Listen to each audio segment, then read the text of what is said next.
ಅಂತಾರಾಷ್ಟ್ರೀಯ ಮಹಿಳಾ ದಿನಾಚರಣೆ ಅಂಗವಾಗಿ ಚಿಕ್ಕಬಳ್ಳಾಪುರ ಜಿಲ್ಲಾ ಮಹಿಳಾ ಕಾಂಗ್ರೆಸ್ ಅಧ್ಯಕ್ಷೆ ಯಾಸ್ಮಿನ್ ತಾಜ್ ಅವರ ನೇತೃತ್ವದಲ್ಲಿ ತಾಲೂಕಿನ ಸುಲ್ತಾನ್ಪೇಟೆಯಲ್ಲಿರುವ ಶ್ರೀ ಸಾಯಿ ದ್ವಾರಕಾಮಯಿ ವೃದ್ಧಾಶ್ರಮದಲ್ಲಿ ವೃದ್ಧರೊಂದಿಗೆ ಕೇಕ್ ಕತ್ತರಿಸಿ ಹಣ್ಣು ಹಂಪಲು ವಿತರಿಸುವ ಮೂಲಕ ಸಾಮಾಜಿಕ ಕಳಕಳಿ ಪ್ರದರ್ಶಿಸಿ ಮಹಿಳಾ ದಿನಾಚರಣೆಯನ್ನು ಅರ್ಥಪೂರ್ಣವಾಗಿ ಆಚರಿಸಲಾಯಿತು. ಈ ವೇಳೆ ಮಾತನಾಡಿದ ಯಾಸ್ಮಿನ್ ತಾಜ್, ಪ್ರಸ್ತುತ ಮಹಿಳೆಯರು ಎಲ್ಲಾ ಕ್ಷೇತ್ರಗಳಲ್ಲೂ ತಮ್ಮ ಛಾಪು ಮೂಡಿಸುತ್ತಿದ್ದು, ತಾಯಿ, ತಂಗಿ ಹಾಗೂ ಪತ್ನಿಯಾಗಿ ಕುಟುಂಬದ ಬೆನ್ನೆಲುಬಾಗಿ ನಿಂತು ಉತ್ತಮ ಸೇವೆ ಸಲ್ಲಿಸುತ್ತಾರೆ. ಮಹಿಳೆಯರು ತಮ್ಮನ್ನು ಮರೆತು ಕುಟುಂಬ ಕಟ್ಟಲು ಶ್ರಮಿಸುತ್ತಾರೆ. ಸಮಾಜದಲ್ಲಿ ಹೆಣ್ಣು ಮಕ್ಕಳಿಗೆ ತಮ್ಮದೇ ಆದ ಗೌರವವಿದ್ದು ಅವರ ಪಾತ್ರ ಅತ್ಯಂತ ಮಹತ್ವದ್ದಾಗಿದೆ ಎಂದು ಹೇಳಿದರು. ಇನ್ನು ರಾಜ್ಯದ ಕಾಂಗ್ರೆಸ್ ಸರ್ಕಾರ ಮಹಿಳೆಯರಿಗೆ ಬೆಂಬಲವಾಗಿ ನಿಂತಿದ್ದು, ಮುಖ್ಯಮಂತ್ರಿ ಸಿದ್ದರಾಮಯ್ಯ ಮಹಿಳಾ ಸಬಲೀಕರಣಕ್ಕಾಗಿ ಹಲವು ಯೋಜನೆಗಳನ್ನು ಜಾರಿಗೆ ತಂದಿದ್ದಾರೆ. ಮಹಿಳೆಯರು ಸ್ವಾವಲಂಬನೆ ಜೀವನ ನಡೆಸಲು ಸರ್ಕಾರ ಶಕ್ತಿ ತುಂಬಿದೆ ಎಂದು ಅವರು ಅಭಿಪ್ರಾಯಪಟ್ಟರು.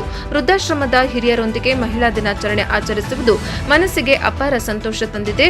ಅವರೊಂದಿಗೆ ಕಳೆಯುವ ಕ್ಷಣಗಳು ಮತ್ತು ಅವರ ಮುಖದಲ್ಲಿ ಮೂಡಿದ ಮಂದಹಾಸವೇ ನಿಜವಾದ ಸಂತೋಷ ಎಂದು ಯಾಸ್ಮಿನ್ ತಾಜ್ ಹೇಳಿದರು.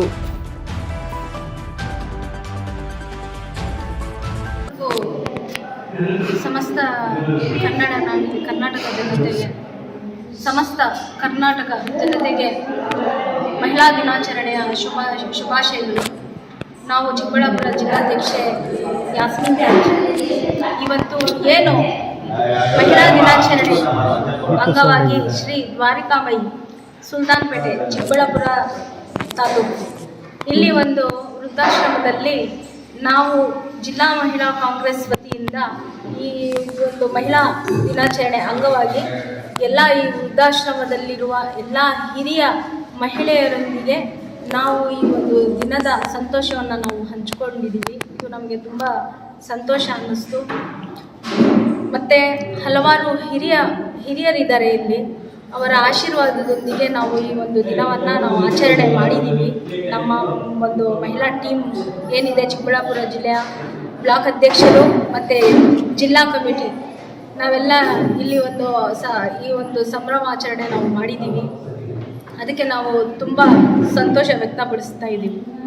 ಇವತ್ತಿನ ದಿನಗಳಲ್ಲಿ ಏನಿದೆ ಮಹಿಳೆಯರಿಗೆ ಬೆಂಬಲವಾಗಿ ಹಲವಾರು ನಮ್ಮ ಸರ್ಕಾರ ಏನಿದೆ ಹಲವಾರು ಯೋಜನೆಗಳನ್ನು ತಂದಿದ್ದಾರೆ. ಅದಕ್ಕೆ ಶ್ರೀ ಸಿದ್ದರಾಮಯ್ಯರವರ ಕೊಡುಗೆ ತುಂಬ ಇದೆ. ಅವರಿಗೆ ಮುಖ್ಯವಾಗಿ ಧನ್ಯವಾದಗಳನ್ನ ಅರ್ಪಿಸ್ತಾ ಇದ್ದೀನಿ. ಸ್ತ್ರೀ ಸಬಲೀಕರಣಕ್ಕೆ ಹಲವು ಶಕ್ತಿ ಯೋಜನೆಗಳನ್ನು ಕೊಟ್ಟು ಸ್ತ್ರೀಯರಲ್ಲಿ ಎಲ್ಲ ರೀತಿ ಸ್ವಾವಲಂಬಿಯಾಗಿ ಬದುಕುವ ಒಂದು ಶಕ್ತಿಯನ್ನು ತುಂಬಿರುವ ನಮ್ಮ ಮುಖ್ಯಮಂತ್ರಿಗಳಾದ ಶ್ರೀ ಸಿದ್ದರಾಮಯ್ಯ ಅವರಿಗೆ ಮತ್ತೊಮ್ಮೆ ಧನ್ಯವಾದಗಳನ್ನ ಅರ್ಪಿಸ್ತಾ ಇದ್ದೀನಿ.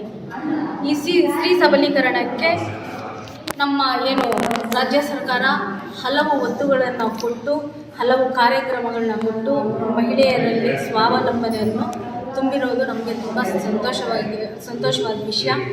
ಮಹಿಳೆಯರು ಏನಂದರೆ ಇಂದಿನ ಕಾಲದಲ್ಲಿ ಆರ್ಥಿಕವಾಗಿ, ಸಾಮಾಜಿಕವಾಗಿ, ರಾಜಕೀಯವಾಗಿ ಮತ್ತು ಶೈಕ್ಷಣಿಕವಾಗಿ ಮುಂದುವರಿಬೇಕಾಗಿ ನಮ್ಮ ಎಲ್ಲ ಮಹಿಳೆಯರಲ್ಲೂ ಮತ್ತು ತಾಯಿಯೇ ಮೊದಲ ಗುರು, ಮನೆಯ ಮೊದಲ ಪಾಠಶಾಲೆ.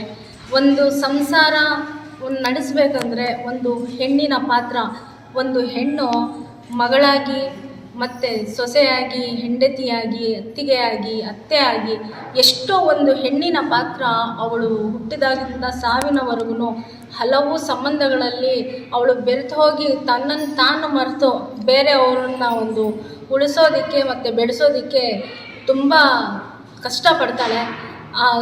ಆ ಒಂದು ಮಹಿಳೆಯ ಅಭೂತಪೂರ್ವ ದಿನ ಮಹಿಳಾ ದಿನಾಚರಣೆ ಇವತ್ತು. ಮತ್ತೊಮ್ಮೆ ನಾನು ನಿಮ್ಮೆಲ್ಲರಿಗೆ ಮಹಿಳಾ ದಿನಾಚರಣೆಯ ಶುಭಾಶಯಗಳನ್ನ ಕೋರ್ತಾ ಇದ್ದೀನಿ. ನಾವು ಏನಂದರೆ ನಾವು ಮಹಿಳೆಯರು ಹಲವಾರು ಕಡೆ ನಾವು ಹೊರಗಡೆ ಓಡಾಡ್ತೀವಿ, ಬೇರೆ ಕಡೆನೂ ನಾವು ಆಚರಣೆ ಮಾಡ್ಬೋದು. ಬೇರೆ ರೀತಿಯಲ್ಲೂ ವಿವಿಧ ರೀತಿಯಲ್ಲಿ ಆಚರಣೆ ಮಾಡ್ತಾರೆ ಮಹಿಳಾ ದಿನಾಚರಣೆಯನ್ನು.